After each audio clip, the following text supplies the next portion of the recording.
ಬೆಂಗಳೂರಲ್ಲಿ ಸುಮಾರು ವರ್ಷದಿಂದ ಒಂದು ಘಟನೆ ನಡೀತು. ನಾನು ಬೆಂಗಳೂರಿನಲ್ಲಿ ದೈವಶಾಸ್ತ್ರ ಓದ್ತಾ ಇದ್ದೆ. ಆ ಸಮಯದಲ್ಲಿ ಒಂದು ಕಥೋಲಿಕ ಕುಟುಂಬದಲ್ಲಿ ನಡೆದ ಘಟನೆ. ತಾಯಿ ಮಗಳ ಜೊತೆ ಜಗಳ ಮಾಡಿದರು. ತಾಯಿ ಮಗಳ ಜೊತೆ ಮಾತಾಡಿ 2-3 ತಿಂಗಳಾಗಿತ್ತು.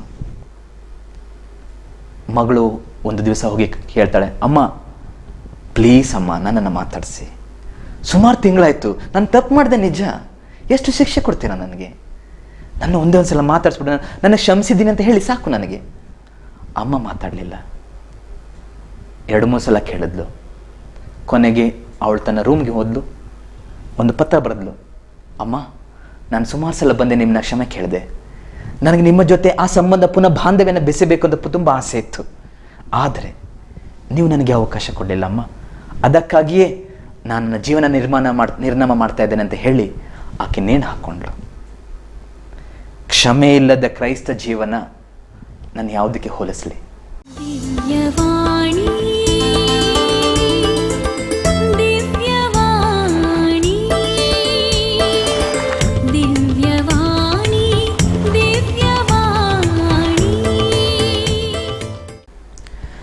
ಪ್ರಭು ನಿಮ್ಮೊಡನೆ ಇರಲಿ,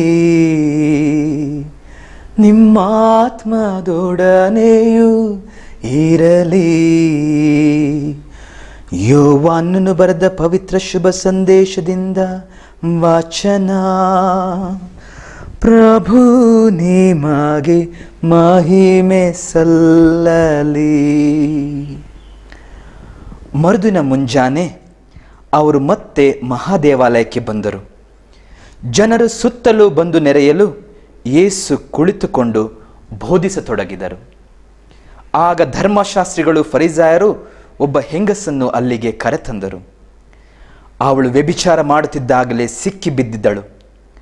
ಅವಳನ್ನು ಎಲ್ಲರ ಮುಂದೆ ನಿಲ್ಲಿಸಿ, ಬೋಧಕರೇ, ಈ ಹೆಂಗಸು ವ್ಯಭಿಚಾರ ಮಾಡುತ್ತಿದ್ದಾಗಲೇ ಸಿಕ್ಕಿ ಬಿದ್ದಳು, ಇಂಥವರನ್ನು ಕಲ್ಲೆಸೆದು ಕೊಲ್ಲಬೇಕೆಂದು ಮೋಶೆಯೇ ಧರ್ಮಶಾಸ್ತ್ರದಲ್ಲಿ ವಿಧಿಸಿದ್ದಾನೆ. ಈ ಕುರಿತು ನಿಮ್ಮ ಅಭಿಪ್ರಾಯವೇನು ಎಂದು ಪ್ರಶ್ನಿಸಿದರು. ಯೇಸುವನ್ನು ಮಾತಿನಲ್ಲಿ ಸಿಕ್ಕಿಸಿ ಅವರ ಮೇಲೆ ತಪ್ಪು ಹೊರಿಸಬೇಕೆಂಬುದೇ ಅವರ ಉದ್ದೇಶವಾಗಿತ್ತು. ಯೇಸುವಾದರೂ ಬಗ್ಗಿಕೊಂಡು ಬೆರಳಿನಿಂದ ಮರಳ ಮೇಲೆ ಏನನ್ನೋ ಬರೆಯುತ್ತಾ ಕುಳಿತರು. ಬಂದವರಾದರೂ ಮೇಲಿಂದ ಮೇಲೆ ಪ್ರಶ್ನೆ ಹಾಕುತ್ತಲೇ ಇದ್ದರು. ಆಗ ಯೇಸು ನೆಟ್ಟಗೆ ಕುಳಿತು, ನಿಮ್ಮಲ್ಲಿ ಪಾಪ ಮಾಡದವನು ಯಾವನೋ ಅಂಥವನು ಇವಳ ಮೇಲೆ ಮೊದಲನೆಯ ಕಲ್ಲು ಬೀರಲಿ ಎಂದು ಹೇಳಿ ಪುನಃ ಬಗ್ಗಿಕೊಂಡು ನೆಲದ ಮೇಲೆ ಬರೆಯತೊಡಗಿದರು. ಇದನ್ನು ಕೇಳಿದ್ದೆ. ಹಿರಿಯರಿಂದ ಹಿಡಿದು ಅವರೆಲ್ಲರೂ ಒಬ್ಬೊಬ್ಬರಾಗಿ ಅಲ್ಲಿಂದ ಕಾಲು ಕಿತ್ತರು. ಕೊನೆಗೆ ಅಲ್ಲಿ ಉಳಿದವರೆಂದರೆ ಯೇಸು ಮತ್ತು ನಿಂತುಕೊಂಡಿದ್ದ ಆ ಹೆಂಗಸು.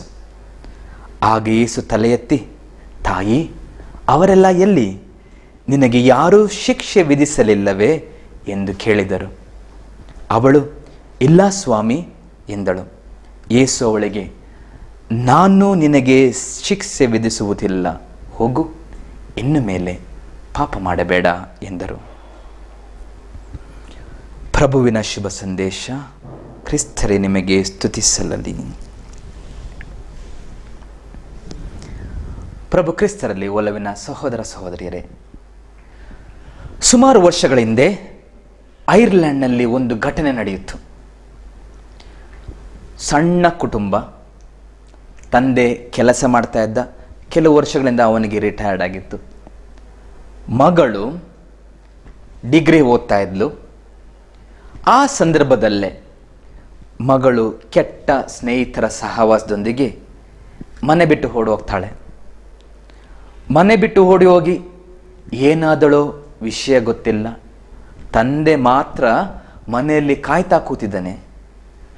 ಸುಮಾರು ತಿಂಗಳುಗಳು ತಂದೆ ನನ್ನ ಮಗಳು ಖಂಡಿತವಾಗಿ ನಿಶ್ಚಿತವಾಗಿ ಹಿಂದೆ ಬರುತ್ತಾಳೆ ಎಂದು ತಿಳಿದುಕೊಂಡು ಅವಳ ರೂಮ್ ಬಾಗಿಲು ಹಾಕಿರಲಿಲ್ಲ, ಗೇಟ್ ಬಾಗಿಲು ತೆಗೆದು ಮನೆಯ ಬಾಗಿಲು ತೆಗೆದಿದ್ದೆ, ಗೇಟ್ ಬಾಗಿಲು ತೆಗೆದಿದ್ದೆ, ರೂಮ್ ಬಾಗಿಲು ತೆಗೆದಿದ್ದೆ. ತಂದೆ ಸೋಫಾದಲ್ಲಿ ಕುಳಿತುಕೊಂಡು ಕಾಯ್ತಾ ಇದ್ದಾನೆ. ಸುಮಾರು ತಿಂಗಳುಗಳಾಯಿತು.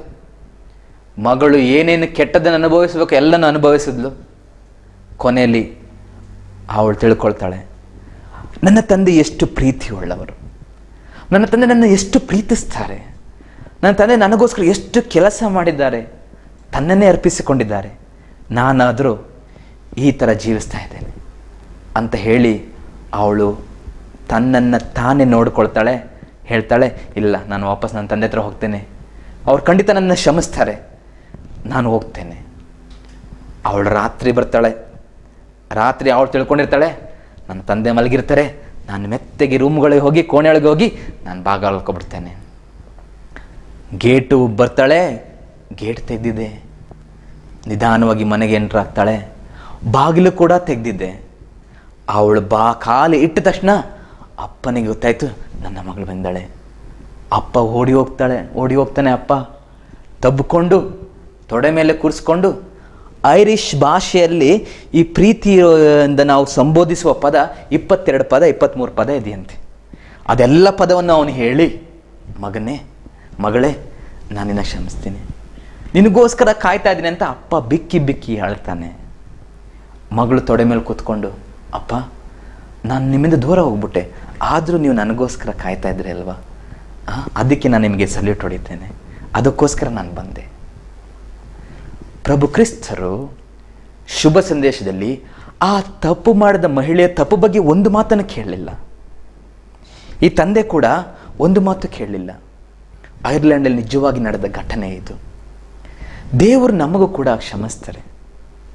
7 ಸಲ ಅಲ್ಲ, 70 ಸಲ ಅಂತ ನಾವು ಹೇಳ್ತೇವೆ. ನಿಮಗೆಲ್ಲರಿಗೂ ಈ ಗ್ಲಾಡಿಸ್ ರವರ ಘಟನೆ ಗೊತ್ತು. ಗ್ಲಾಡಿಸ್ ಅವರ ಯಜಮಾನರು ಆಸ್ಟ್ರೇಲಿಯಾದಿಂದ ಇಲ್ಲಿ ಬಂದು ಗ್ರಾಹಂ ಕೆಲಸ ಮಾಡ್ತಾಯಿದ್ರು. ಮಕ್ಕಳು ತಿಮತಿ ಮತ್ತು ಫಿಲಿಪ್, ಪುಟ್ಟ ಮಕ್ಕಳು.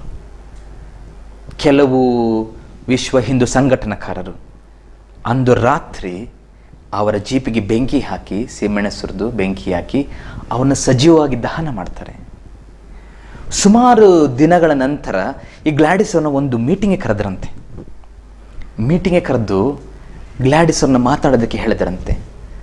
ಗ್ಲಾಡಿಸ್ ಅವರು ತುಂಬ ಉತ್ತಮವಾದ ಕ್ರೈಸ್ತ ನಿದರ್ಶನವನ್ನು ಅವರಲ್ಲಿ ಕೊಡ್ತಾರೆ. ಏನಂತ ಹೇಳ್ತಾರೆ?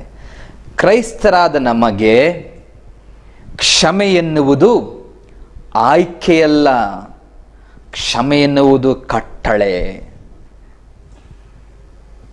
ನಾವು ಕ್ಷಮಿಸದೆ ಹೋದರೆ ಕ್ರೈಸ್ತನು ಅಥವಾ ಕ್ರೈಸ್ತಳು ಎನ್ನುವ ಪದಕ್ಕೆ ಅಗೌರವ ತರುವಂತಾಗುತ್ತದೆ. ನಮ್ಮ 10ನೇ ಕ್ಲಾಸ್ ಮಕ್ಕಳಿಗೆ ಪರೀಕ್ಷೆ ಬರುತ್ತೆ ನೋಡಿ, 4 ಉತ್ತರ ಕೊಟ್ಟಿರ್ತಾರೆ, ಯಾವುದು ಬೇಕು ಆಯ್ಕೆ ಮಾಡಿ, ಯಾವುದಾದ್ರೂ ಒಂದು ಆಯ್ಕೆ ಮಾಡಿ ಅವರು ಬರಿಬೋದು. ಕ್ರೈಸ್ತರದ ನಮಗೆ ಹಾಗಲ್ಲ. ನಮ್ಮ ಜೀವನದ ಅಡಿಪಾಯ, ಅಸ್ಥಿವಾರ ಕ್ಷಮೆ. ಯೇಸು ಕ್ರಿಸ್ತರು ಅದಕ್ಕೋಸ್ಕರ ಬಂದಿದ್ದು ಭೂಮಿ ಮೇಲೆ. ಬಂದಿದ್ದು ಮಾತ್ರವಲ್ಲ, ಶಿಲುಬೆ ಎಂಬ ಮರಣವನ್ನು ಸ್ವೀಕರಿಸ್ತಾರೆ, ನಮ್ಮ ಪಾಪಗಳಿಗೆ ಕ್ಷಮೆ ಸಿಗಲಿ ಅಂತ. ನಾನು 9ನೇ ತರಗತಿ ಓದ್ತಾ ಇರಬೇಕಾದ್ರೆ ನಮಗೊಂದು ಆಂಗ್ಲದಲ್ಲಿ ಒಂದು ಪದ್ಯ ಇತ್ತು. ಆ ಪದ್ಯದಲ್ಲಿ ಜನರನ್ನು 5 ರೀತಿಯಲ್ಲಿ ಕ್ರೂರವಾಗಿ ಕೊಲ್ಲುವ ಬಗ್ಗೆ ಪದ್ಯವಿತ್ತು. ಪ್ರಪ್ರಥಮ ವಿಧಾನವೇ ಶಿಲುಬೆಯ ವಿಧಾನ. ಆ ಶಿಲುಬೆ ವಿಧಾನ ಎಷ್ಟು ಕ್ರೂರವಾಗಿತ್ತಂದರೆ, ಆ ವ್ಯಕ್ತಿ ಉಸಿರು ಕಟ್ಟಿ ಉಸಿರಿಗೋಸ್ಕರ ಪರಿತಾಪ ಪಡುತ್ತಾ ಶಿಲುಬೆ ಮೇಲೆ ಸಾಯ್ತಾನೆ. ಯೇಸು ಕ್ರಿಸ್ತರು ನನ್ನ ಪಾಪಗಳಿಗೋಸ್ಕರ, ನಮ್ಮ ಪ್ರತಿಯೊಂದು ಪಾಪಗಳಿಗೋಸ್ಕರ ಶಿಲುಬೆಯ ಮೇಲೆ ಪಾಪರಹಿತವಾಗಿದ್ದರೂ ಕೂಡ ಪಾಪ ಭರಿತವೆಂಬಂತೆ ಎಲ್ಲ ಪಾಪಗಳನ್ನು ತಮ್ಮ ಮೇಲೆ ತೆಗೆದುಕೊಂಡು ಸಾಯ್ತಾರೆ. ಪ್ರೀತಿಯ ಸ್ನೇಹಿತರೆ, ನಮ್ಮ ಜೀವನಕ್ಕೆ ಬರೋಣ. ಎಷ್ಟು ಸಲ ನಮ್ಮ ಕುಟುಂಬದಲ್ಲಿಯೇ ಸಣ್ಣ ಪುಟ್ಟ ತರ್ಕಗಳಿಂದಾಗಿ, ಸಣ್ಣ ಪುಟ್ಟ ವಿಚಾರ ವಿನಿಮಯಗಳಿಂದಾಗಿ ನಾವು ಕ್ಷಮಿಸೋದಿಲ್ಲ. ಇತ್ತೀಚೆಗೆ ನಾನು ಒಂದು ಧರ್ಮ ಕೇಂದ್ರಕ್ಕೆ ಹೋಗಿದ್ದೆ. ನಾನು ಪ್ರಬೋಧನೆ ಕೊಟ್ಟ ಮೇಲೆ ಒಂದು ಯುವತಿ ಬಂದು ನನ್ನ ಹತ್ರ ಹೇಳಿದ್ದು, ಫಾದರ್, ನನ್ನ ಒಬ್ಬ ಸ್ನೇಹಿತ ಇದ್ದಾನೆ, ನನಗೆ ಅವನು ಕ್ಷಮಿಸೋದಕ್ಕೆ ಆಗ್ತಾ ಇಲ್ಲ. ನಾನು ಹೇಳಿದೆ, ನೀನು ಕ್ರೈಸ್ತಳ? ನನ್ನ ಮೊದಲ ಪ್ರಶ್ನೆ. ಹೌದು ಫಾದರ್, ನಾನು ರೋಮನ್ ಕ್ಯಾಥಲಿಕ್, ನಾನು ಕ್ರೈಸ್ತಳು ಅಂದ ಮೇಲೆ ಯೇಸುವನ್ನು ಧರಿಸಿದವಳು ನೀನು, ಯೇಸುವನ್ನು ಭರಿಸಿದವಳು ನೀನು, ನೀನು ಯೇಸು ಕ್ರಿಸ್ತರ ಆಗಬೇಕಾದವಳು. ಕ್ಷಮೆ ನಿನ್ನ ಮೊದಲನೆಯ ಹೆಜ್ಜೆ. ಫಾದರ್, ಆದರೂ ಅವನು ಈ ಥರ ಮಾಡ್ದ, ನನಗೆ ಯಾವ ರೀತಿ ಮಾಡ್ದ? ನಾನಂದೆ, ಪರವಾಗಿಲ್ಲ, ನಮ್ಮ ಪಾಪಗಳಿಗೋಸ್ಕರ ಯೇಸು ಕ್ರಿಸ್ತ ಸತ್ತರಲ್ಲವೇ? ನಾನು ಮಾಡಿದ ಸಾವಿರಾರು ಪಾಪಗಳಿಗೋಸ್ಕರ ಪಾಪವನ್ನೇ ಮಾಡದೆ ಯೇಸು ಕ್ರಿಸ್ತ ಸತ್ತರಲ್ಲವೇ? ನಾನು ಅವಳಿಗೆ ಹೇಳಿದೆ, ನೀನು ಯೋಚನೆ ಮಾಡು, ಖಂಡಿತವಾಗಿ ನಿನಗೆ ಕ್ಷಮಿಸುವ ಒಂದು ಆ ತಾಕತ್ತು ಶಕ್ತಿ ಬರುತ್ತೆ. 4-5 ತಿಂಗಳಾದಮೇಲೆ ಪುನಃ ಹುಡುಗಿನ ಭೇಟಿ ಮಾಡಿದೆ. ನನ್ನ ನಗಾಡ್ತಾ ನನ್ನ ಕೇಳಿದೆ, ಫಾದರ್ ನಾನು ಕ್ಷಮೆ ಅಂತ ಬಂದು ನನ್ನ ಭೇಟಿ ಮಾಡಿದ್ಲು. ನಾನು ಕ್ಷಮಿಸಿದೀಯಾ? ಫಾದರ್ ನಾನು ಕ್ಷಮಿಸಿದ್ದೀನಿ. ನನ್ನ ಮನಸ್ಸು ನಿಶ್ಚಲವಾಗಿ ನಿಶ್ಚಿಂತೆಯಿಂದ ವಿಶ್ರಾಂತಿಯಿಂದ ಫಾದರ್ ನಾನು ಕ್ಷಮಿಸಿದ್ದೇನೆ. ಕ್ಷಮೆ ನಾವು ತಿಳ್ಕೊಳ್ಳೋದು ಅವ್ರಿಗೋಸ್ಕರ ಅಂತ ನಾವು ತಿಳ್ಕೊಳ್ತೇವೆ. ಇಲ್ಲ ಪ್ರೀತಿಯ ಸಹೋದರ ಸಹೋದರಿಯರೇ, ಕ್ಷಮೆ ನನಗೋಸ್ಕರ.